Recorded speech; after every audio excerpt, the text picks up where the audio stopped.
Palala sa seniors, narito ang 10 gawain na dapat mong tigilan bago mahuli ang lahat. Marami sa atin, habang tumatanda, ay iniisip na ang mga simpleng gawain na nakasanayan na natin ay bahagi lang talaga ng pang-araw-araw na buhay. Pero ang hindi alam ng karamihan sa mga seniors ay may mga ugali pala tayong akala'y wala lang. Pero sa totoo lang, unti-unti nang sumisira sa ating kalusugan. Hindi ito yung biglaang sakit. Hindi ito yung mararamdaman mo agad. Kundi ito yung klase ng epekto na tahimik lang, pero araw-araw mong pinapayagan hanggang sa dumating ang araw na mararamdaman mo na lang na parang wala ka ng lakas, madaling mapagod, may mga karamdaman ka na hindi mo alam kung saan nagsimula. At sa totoo lang, karamihan sa mga seniors na maagang nagkakasakit, nawawalan ng lakas, o hindi na umaabot sa 82 taong gulang ay hindi naman dahil sa edad lang, kundi dahil sa mga maliliit na gawain na paulit-ulit nilang ginagawa araw-araw, taon-taon. Habits na akala nila'y normal, pero sa loob ng katawan ay may iipon palang pinsala. Kaya bago pa mahuli ang lahat, mahalaga na pag-usapan natin ito. Hindi para manakot, kundi para magising. Para mamulat ang bawat senior na nakikinig ngayon na pwede pa nating baguhin ang direksyon ng ating kalusugan. Hindi pa huli ang lahat, pero oras na para itigil ang mga gawain na unti-unting sumisira sa katawan mo. Isipin mo ito, kung meron kang ginagawa araw-araw na akala mo'y walang epekto, pero yun pala'y nagpapahina ng puso mo, nagpapababa ng resistensya mo, nagpapataas ng asukal o presyon, hindi mo ba gugustuhin na malaman ito ngayon, bago ka dalhin ng ambulansya sa ospital? Magsimula tayo sa pinakakaraniwang ugali, ang sobrang pag-upo. Akala ng marami, basta't hindi napapagod, okay lang. Pero ang sobrang tagal ng pagkakaupo, lalo na kung wala ng kahit anong uri ng paggalaw sa katawan, ay isa sa pinakamalaking dahilan kung bakit mabilis mapagod ang katawan, bumabagal ang metabolism, at tumataas ang risk sa stroke o heart attack. Ang muscle loss sa seniors ay hindi lang dahil sa edad. Kadalasan, ito ay dahil hindi na ginagamit ang mga muscle.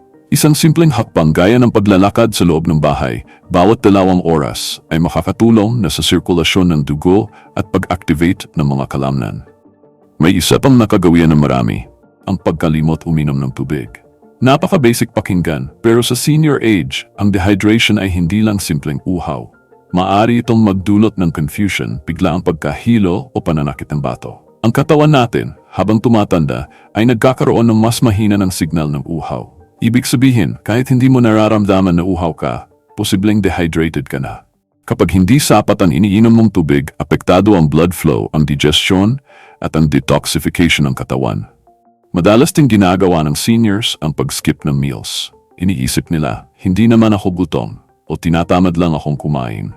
Pero ang hindi alam ng iba, ang madalas na hindi pagkain ay nagdudulot ng pagbaba ng energy, biglaang pagkahilo, at sa mas matagal na panahon ay pwedeng magresulta sa nutritional deficiencies. Lalo na kung may iniinom kang maintenance medicines, kailangan ng katawan mo ng sustansya para mas kumana ng maayos ang gamot. Hindi dapat tinitiis ang gutom, lalo na kung senior ka na. Ang katawan mo ay hindi na kasing bilis sa pag-recover kumpara nung bata ka pa. Isa rin sa mga nakasanayan ng seniors ay ang kakulangan sa tulog. At hindi lang ito tungkol sa dami ng oras na tulog mo, kundi sa kalidad ng tulog. May mga seniors na madaling magising, hirap bumalik sa tulog, o kaya natutulog ng umaga at gising sa gabi. Ang circadian rhythm ng katawan ay naapektuhan kapag wala sa ayos ang pattern ng tulog. At ang epekto nito, mas madaling mapagod, mas irritable, mas mataas ang risk sa Alzheimer's, at bumababa ang immune system. Kung lagi kang puyat, ang katawan mo ay walang sapat na panahon para mag-repair at mag-recharge. Isang hindi rin napapansin ng marami ay ang madalas na pagkababad sa TV o cellphone buong araw. Ang sedentary lifestyle, dagdag pa ang sobrang screen exposure, ay nakaapekto hindi lang sa paningin kundi pati sa mental clarity. Ayon sa ilang pag-aaral, ang sobrang screen time ay konektado sa cognitive decline sa mga matatanda.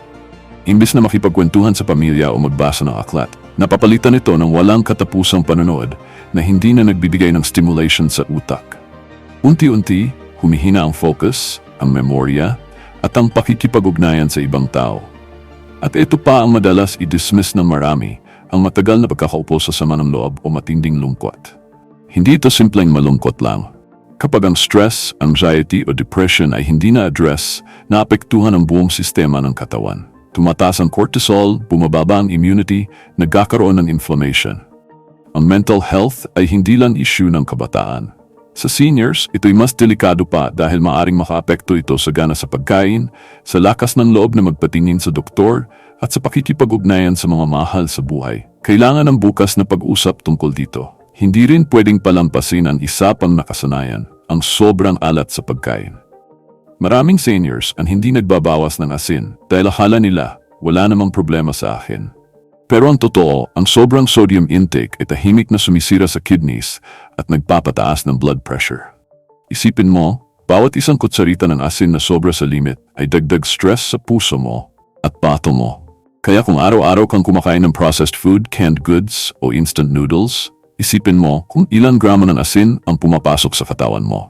Araw-araw. Ang isa pang tahimik na kaaway ay ang kawalan ng social connection. Maraming seniors ang nagre-retiro hindi lang sa trabaho, kundi sa pakikipag-usap, sa pakikisalamuha, sa paglabas ng bahay. Ang loneliness ay tinatawag na yung new silent killer. Kapag ang isang senior ay palaging mag-isa, walang nakakausap, walang pinagkakaabalahan, mas bumababa ang mental sharpness, mas mabilis ang cognitive decline, at mas mataas ang risk ng heart disease. Ang simpleng kwentuhan araw-araw ay mas malakas paminsan kaysa anumang supplement. Kung napapansin mo, ang mga binanggit natin ay hindi naman komplikado. Wala naman dito ang kailangan ng mamahaling gamot o equipment. Pero bakit marami pa ring senior ang hindi umaabot sa edad na 82?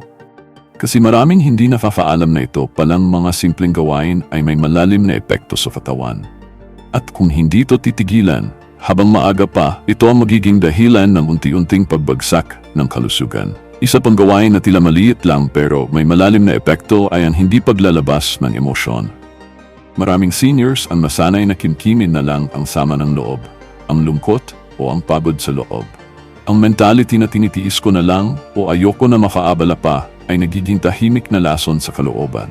Sa katagalan, ito ay nagiging dahilan ng high blood pressure, hormonal imbalance, o kaya psychosomatic symptoms tulad ng pananakit ng tiyan, dibdib, at ulo na hindi naman matukoy ng doktor. Ang katawan ng tao ay may koneksyon sa emosyon. Kapag may kinikimkim kang bigat, hindi mo ito kayang itago sa katawan mo. Lalabas at lalabas ito sa sakit, sa pagod, o sa biglang breakdown. Marami ring seniors ang hindi na nagpapaschedule ng regular checkup. Ang dahilan, wala naman akong nararamdaman.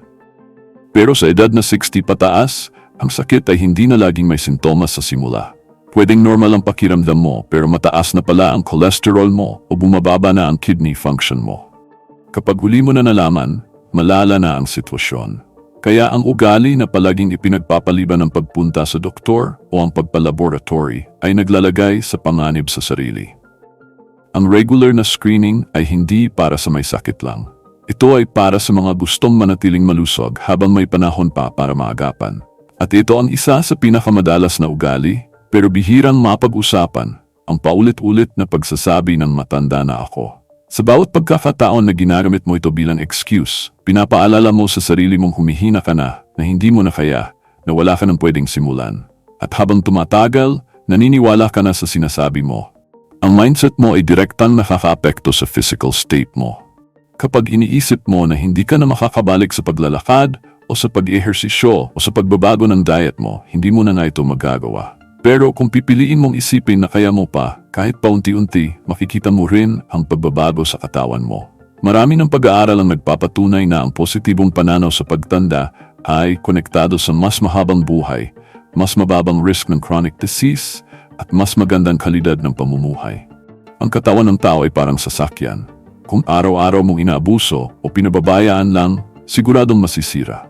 Pero kung alagaan mo ito, papanatilihin may galaw, may tamang fuel, may maintenance check at hindi pinabayaan ang performance, tatagal ito ng matagal. Ganun din ang prinsipyo ng longevity sa katawan ng tao. Ngayon baka iniisip mo, halos lahat ng ginagawa ko na, huli na ba para sa akin? Ang sagot, hindi. Ang katawan ng tao ay may kakayahang mag-recover. May tinatawag na neuroplasticity ang utak, kaya matuto ng panibagong gawi kahit sa edad na 70, 80 o 90. May tinatawag na cellular regeneration, kung saan ang katawan ay patuloy na lumilihan ng bagong cells araw-araw. Ibig sabihin, kahit senior ka na, kahit marami ka nang nakasanayang hindi maganda, pwede ka pa rin magsimula ng panibago. Pwede mo pang ibalik ang lakas, pwede ka pang makaiwas sa sakit, pwede ka pong humaba ang buhay. Pero kailangan ng desisyon. Hindi sapat na alam mo lang. Kailangan mong kumilos. Kailangan mong maging intentional. Kapag sinabing tigilan na ang sobrang alat, simulan mo na agad ang pagbabawas. Kapag sinabing huwag laging umuupo, mag-alarm ka tuwing 2 oras para tumayo at maglakad. Kapag sinabing uminom ng tubig, huwag mo nang ipagpaliban. Ang maliliit na hakbang araw-araw ay nagiging proteksyon mo sa mas malalang problema sa katawan. At hindi mo ito kailangan gawin mag-isa. Kung may pamilya ka sa bahay, ipaliwanag mo kung bakit gusto mong baguhin ang ilang routine. Kung mag-isa ka naman, humanap ka ng support group kahit online. Maraming seniors ngayon ang nagbabahagi ng journey nila sa pagbabago ng lifestyle. Makakahanap ka ng inspirasyon, motivation at community. Sa totoo lang, ang goal ay hindi lang para umabot ng 82. Ang goal ay para habang nabubuhay ka, malusog ka. Hindi nakahiga lang, hindi naka-wheelchair lang, hindi umaasa lang sa iba. Kundi nakakatayo pa, nakakakilos pa at may sigla pa. Kaya ang pagtigil sa mga gawain na sumisira sa kalusugan mo ay hindi simpleng pagbabawal. Ito ay proteksyon. Ito ay para sa iyo. Para sa sarili mong kinabukasan. Bilang pagtatapos ng bahaging ito, tanungin mo ang sarili mo, sa lahat ng nakasanayan kong ginagawa araw-araw, alin dito ang pwedeng unti-unting itigil simula bukas? Alin dito ang alam kong nakasasama na pero patuloy ko pa rin ginagawa? Alin dito ang kaya ko ng palitan ng mas mabuting gawain? Kapag nasagot mo yan ng tapat, doon ka na makakapagsimula ng tunay na pagbabago. Maraming seniors ang nagtataka kung bakit kahit parang wala naman silang iniindang sakit, bigla na lang silang pinanghihinaan ng katawan. Yung tipong dati, nakakalakad pa ng malayo, pero ngayon, pag-akyat pa lang ng ilang hakbang ay hinihingal na. Hindi ito palaging dahil sa edad. Minsan, ito'y dahil sa paulit-ulit na kakulangan sa paggalaw. Lahat ng parte ng katawan, lalo na ang puso at baga, ay parang muscle din. Kapag hindi mo ginagamit, humihina. Kaya ang pagsasanay sa katawan, kahit kaano kasimple, ay napakahalaga. Hindi mo kailangan mag-gym o mag-weights. Pero kung pipiliin mong manatiling nakaupo buong araw, hindi lang kalamnan ang nawawala, kundi pati sirkulasyon ng dugo, lakas ng baga, at resistensya ng katawan. Kaya kung may pagkakataon kang maglakad kahit 10 minutos sa umaga, gawin mo. Kung may hagdan sa bahay, kahit isang palapag, subukan mong akyatin minsan sa isang araw.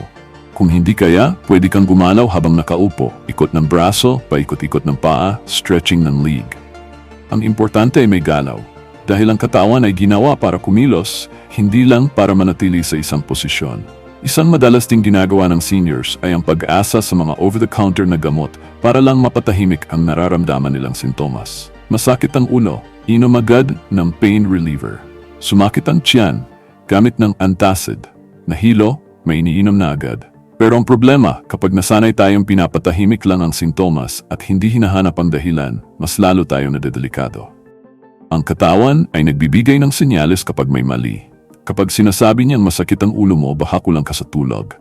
Kapag sumasakit ang tiyan mo, baka may problema sa pagkain o digestion. Kapag lagi kang nilalagnat, baka may impeksyon. Hindi pwedeng puro panandali ang solusyon. Dahil habang pinipigilan natin ang sintomas, hindi natin alam na lumalala na pala ang tunay na problema. May isa pang ugali na halos hindi napapansin, ang madalas na pagkain na matatamis bilang pampatanggal stress.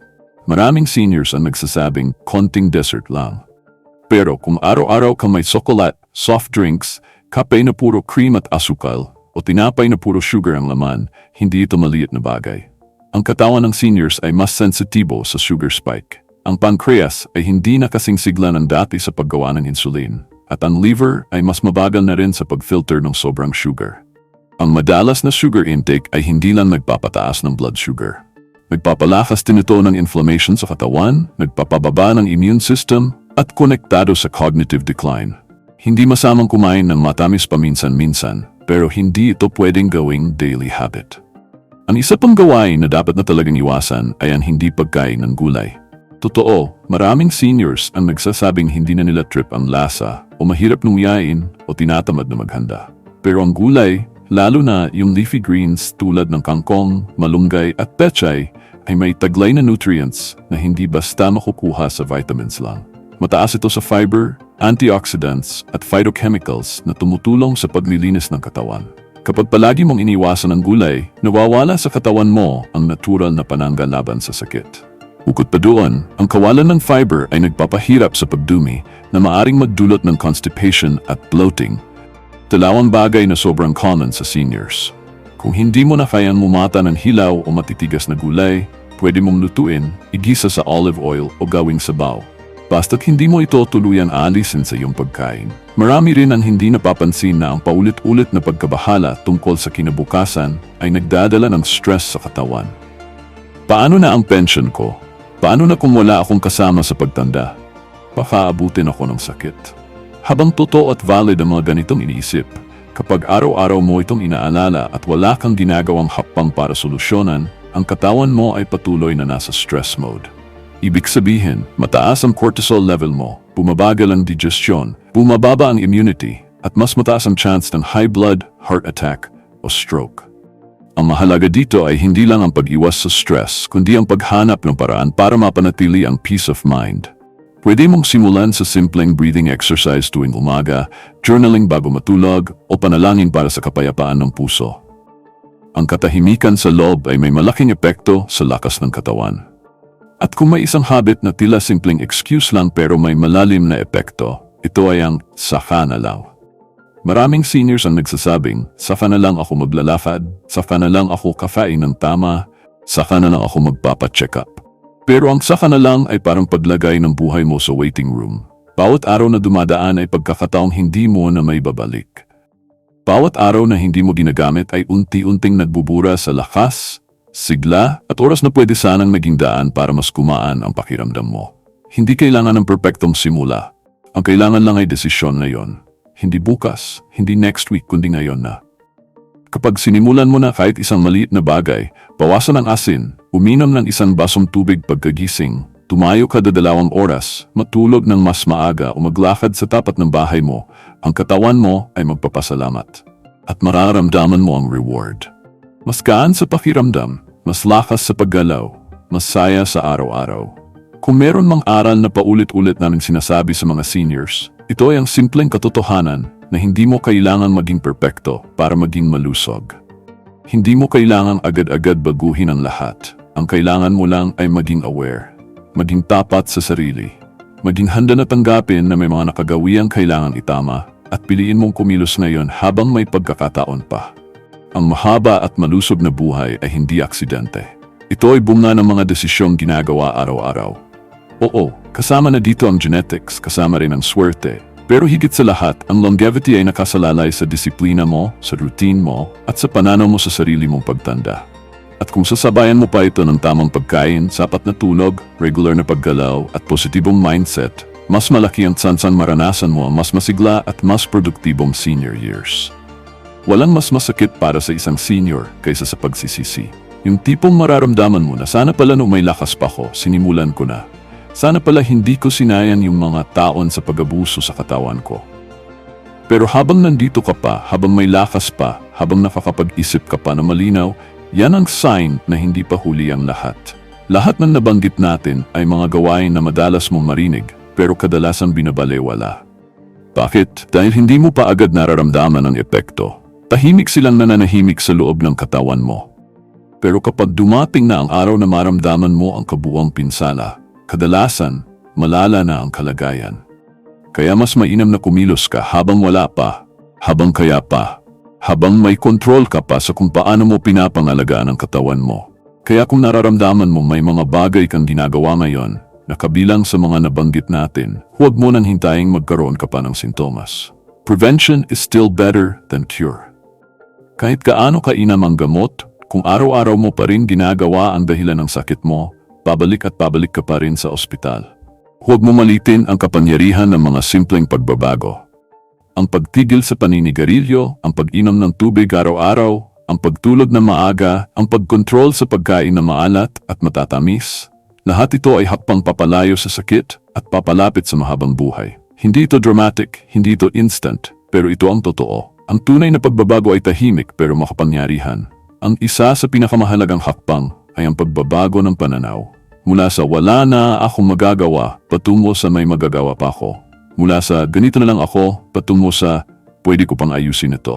Dahil sa bandang huli, ang katawan ay susunod sa isipan. At kapag pinili mong alagaan ang sarili mo, hindi dahil natatakot ka, kundi dahil mahal mo ang sarili mo, dun magsisimula ang tunay na kalusugan. At kung iniisip mong mahirap gawin ang lahat ng ito, isipin mo kung gaano kahirap ang buhay kapag dumating ang sakit. Isipin mong may oxygen ka araw-araw, hindi ka makalakad, o hindi mo na maalala ang mga mahal mo sa buhay. Mas mahirap yon kaysa sa pagbabago ng kaunting habit na yon. Mas mahirap ang pagsisisi kaysa sa disiplina. Kaya ngayon pa lang, piliin mong itigil ang mga gawain na alam mong hindi na nakakatulong sa iyo. Piliin mong simula ng mga simpleng hakbang na kayang magbigay ng panibagong lakas at sigla sa katawan mo. Piliin mong mabuhay, hindi lang basta huminga. At sa bawat araw na pipiliin mong alagaan ang sarili mo, pinapalakas mo rin ang pag-asa ng mga taong nagmamahal sa iyo na mas makakasama pa nila sa mas mahabang panahon. Ang pagpapahalaga mo sa katawan mo ay regalo hindi lang para sa sarili mo kundi para sa buong pamilya mo. Hindi kailanman huli ang lahat, pero darating ang oras na magiging huli na kung hindi mo kikilusan ngayon. Kaya habang maaga pa, tigilan mo na ang mga nakasasama, simulan mo na ang mga makakabuti. Dahil deserve mo mabuhay ng malusog, masaya at mahaba. Kung nagustuhan mo ang video na to at may natutunan ka, don't forget to like and share para mas marami pa tayong matulungan. Subscribe ka na rin sa aming channel at i-click ang notification bell para lagi kang updated sa mga natural health tips araw-araw. Thanks for watching and we'll see you in the next video.